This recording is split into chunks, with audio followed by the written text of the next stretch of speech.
port has been great in all kinds of disasters. So they've done supplies and shipping when we've had hurricanes, and especially that recent Dorian, if you remember that one. So with our connection with the port, we reached out and they graciously offered to use their space. All of the items started shipping before the Christmas holidays, so the port has stored it all. They've had their staff helping us with bringing everything out from inside, so it's been really great and a great partnership. Today is a really great, exciting day with thanks from the Palm Beach County Board of County Commissioners, the Port of Palm Beach, Clinics Can Help.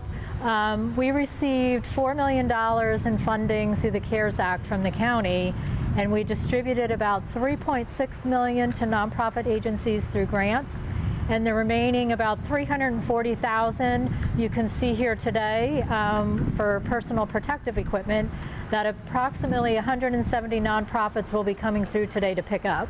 And that will help them with their agency, with their staff and their clients to keep everybody safe, keep their businesses open and operating, and still be able to serve the community.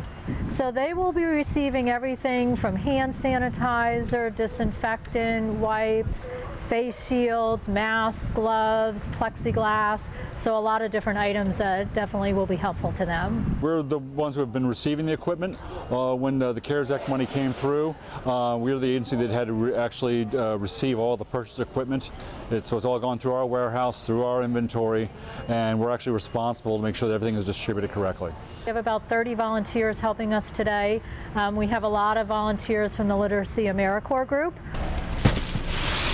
We've collaborated with a lot of different entities here today to be able to make this happen. And without those connections and collaborations, we couldn't do what we do.